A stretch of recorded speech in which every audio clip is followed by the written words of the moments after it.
Bonjour et bienvenue dans cette nouvelle vidéo de recettes de cuisine. Aujourd'hui, on va partir sur un bœuf à l'iranienne. Alors c'est un bœuf qui est très parfumé avec plein d'épices. Vous allez voir, c'est absolument délicieux. Allez, c'est parti pour la recette. Pour cette recette, on va prendre des pois cassés. Alors moi je mets des pois cassés vraiment complètement au pif. Je vais les faire cuire pendant un petit moment dans une casserole. En fait, il faut juste suivre les indications du paquet. Donc vous mettez la quantité que vous souhaitez. Je ne peux pas vous donner de proportion pour les pois cassés, puisque moi en fait j'en mets à peu près 3 cuillères à soupe dans mon plat. 3 ou 4 cuillères à soupe, ça dépend. Et le reste, je m'en sers ensuite pour mettre dans ma soupe de légumes. Donc voilà, à l'écran, là, je suis en train de mettre de l'eau dans ma casserole pour pouvoir faire cuire mes pois cassés que j'ai bien rincés au préalable. Après avoir bien rincé vos pois cassés, vous les mettez dans votre casserole et vous remplissez d'eau. Et là, pour les mesures, donc moi, je mets à peu près 5 fois le volume d'eau de pois cassés. Voilà, vous mettez ça dans votre casserole, vous faites bouillir. Au moment de l'ébullition, vous baissez le feu complètement. Là, je suis en train d'écumer, donc ça veut dire que vous prenez une cuillère à soupe et vous enlevez toute l'écume, toutes les impuretés qui se trouvent à la surface de l'eau lorsque ça bout en fait. Et pour que les pois cassés cuisent, pour qu'ils soient légèrement plus tendres, moi j'ajoute une toute petite pincée de bicarbonate de soude alimentaire. C'est une petite astuce que m'avait donnée ma grand-mère il y a très longtemps. Et je fais toujours comme ça et c'est absolument délicieux. Donc ça réduit légèrement le temps de cuisson. Alors je dirais qu'il faut à peu près minimum 35 minutes quand même pour cuire des pois cassés. Il faut goûter, hein. Moi j'aime bien quand ils sont quand même légèrement moelleux. Donc voilà, vous faites en fonction de vos goûts, n'hésitez pas à goûter. Ensuite, donc je vais m'attaquer aux oignons pendant que les pois cassés sont en train de cuire. J'ai le temps de préparer tout le reste. Alors là, j'ai pris 2 gros oignons, vraiment, ils sont vraiment assez gros. Je vais les peler, je vais bien les émincer et bien pleurer aussi. Et ensuite, je vais les faire cuire à l'huile d'olive, dans un fond d'huile d'olive dans mon plat. Alors ici, j'ai mis directement un fond d'huile d'olive et j'ai rajouté ensuite mes oignons que je fais revenir comme ça un long moment pour qu'ils soient vraiment bien caramélisés, qu'ils soient vraiment très bons. Parfois, je ne fais pas comme ça. Parfois, je mets directement à sec mes oignons dans le plat. Je mets mon feu en marche et je rajoute un fond d'eau en fait et je couvre avec le couvercle et je laisse comme ça mijoter quelques minutes pour que les oignons puissent déjà commencer à se ramollir sans ajout de matière grasse. Ça permet de mettre un petit peu moins d'huile d'olive. Bon, ici pour ma recette, j'ai fait la méthode traditionnelle on va dire. J'ai mis directement les oignons à revenir dans l'huile d'olive et ensuite je les laisse revenir mais vraiment un long moment. Donc il faut qu'ils soient vraiment bien caramélisés pour que ça ait un bon goût, que le sucre ressorte, le goût sucré ressorte des oignons et c'est vraiment ce qui fait toute la différence. Je mets le couvercle, je les laisse revenir et pendant ce temps moi je vais m'occuper des noix. Je vais commencer à enlever toute la coque des noix et les mettre dans mon petit bol à côté et je vais réserver ça.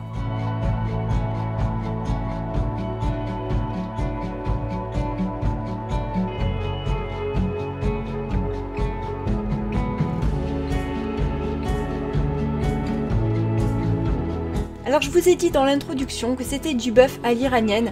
En fait c'est ma version du bœuf à l'iranienne que je prenais plutôt dans un restaurant qui se trouve à Clermont-Ferrand. Et c'était un plat qui était absolument délicieux et donc j'ai essayé de faire ma petite version et voilà, c'est pourquoi je l'appelle moi le bœuf à l'iranienne, parce que c'était du bœuf comme ça avec plein d'épices, avec des pois cassés ou des lentilles, ça dépend, on peut faire aussi cette recette avec des lentilles et c'était vraiment très bon. Donc voilà, j'ai essayé d'adapter cette recette et de la reproduire à la maison.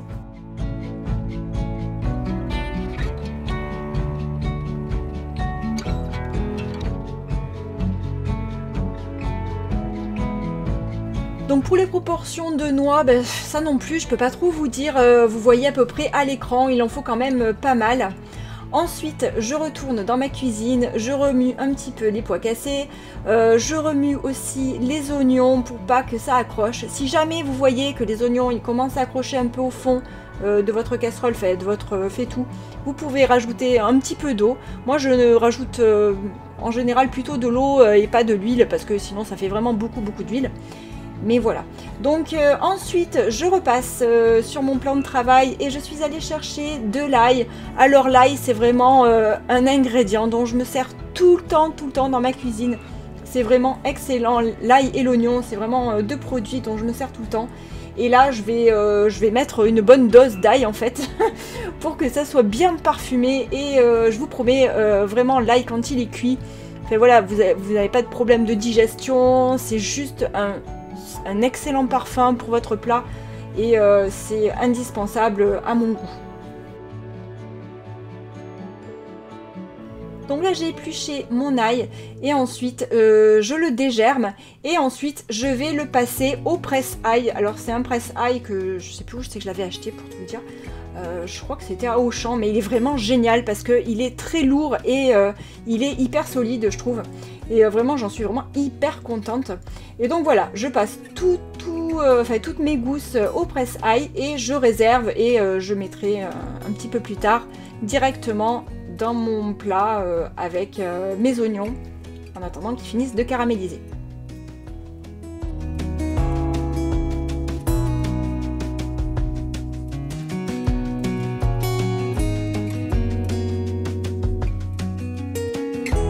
Je n'oublie pas mes pois cassés, une fois qu'ils sont cuits, qu'ils ont atteint la bonne consistance, je vais les égoutter dans mon évier et ensuite je vais les réserver en fait. Je vais attendre qu'ils refroidissent un petit peu et donc je les réserve à part. Ensuite je retourne à mes oignons, je remélange tout bien, je regarde s'ils sont bien dorés.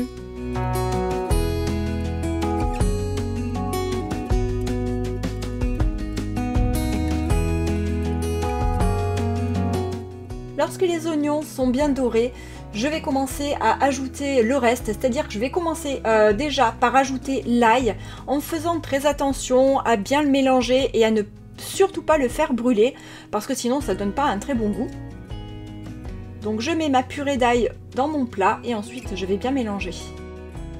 Je rajoute à ce moment-là ma viande hachée. Alors vous pouvez bien sûr prendre de la viande hachée qui n'est pas surgelée. Moi j'avais des steaks hachés congelés, donc je les ai mis directement, en fait ça marche vraiment très bien. Je les ai mis directement au fond du plat, et là vous voyez donc j'ai poussé légèrement les oignons et je les ai remis par-dessus la viande.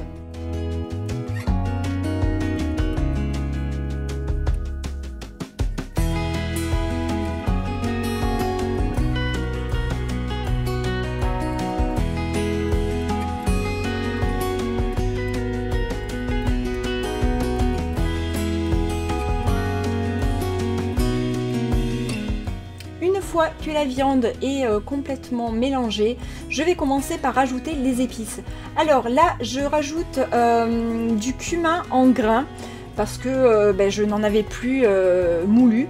Et donc j'en ai mis et j'en rajouterai plus tard. Alors je sais plus si je vous l'ai montré là dans le film ou pas, mais c'est vrai que j'en ai rajouté quand même pas mal par la suite. Ensuite j'ai rajouté 2 louches de soupe de légumes. Alors si vous n'avez pas de soupe de légumes, vous pouvez rajouter du bouillon fait à partir de tablettes. Moi je n'achète plus de tablettes au bœuf, aux légumes. Je mets directement une louche ou deux de ma soupe de légumes parce que ça j'en ai quasi tout le temps dans mon frigo. Et voilà, donc j'ai rajouté de la soupe de légumes et ensuite je rajoute les épices. Donc j'ai rajouté du cumin, j'ai rajouté de la cannelle, j'ai rajouté du curcuma, j'ai rajouté ensuite de la coriandre moulue, j'en ai mis un tout petit peu. C'est assez fort, d'habitude je préfère vraiment mettre de la coriandre fraîche, là je n'en avais pas. J'ai rajouté juste du persil sur la fin, du persil frais de mon jardin. Mais voilà, donc je vous conseille de rajouter quand même de la coriandre parce que c'est vraiment trop bon. Et ensuite j'ai ajusté, donc moi j'ai rajouté encore un peu de soupe de légumes histoire de mouiller un petit peu toute ma préparation. Et ensuite j'ai rajouté les fruits secs, donc les noix, j'ai rajouté également les pruneaux et ensuite j'ai tout mélangé. Et comme le mélange était légèrement épais, j'ai rajouté aussi un petit peu d'eau. À ce moment-là, je rajoute quelques cuillères de pois cassés à l'intérieur de ma préparation. Donc là j'ai mis 3 cuillères, alors je sais plus, peut-être que j'en ai mis encore un petit peu par la suite, je ne sais plus. Ça c'est complètement au goût de chacun. Vous mettez ce que vous voulez en termes de fruits secs et en termes de légumes secs. Ensuite j'ai rajouté de l'eau pour que ce soit légèrement plus onctueux.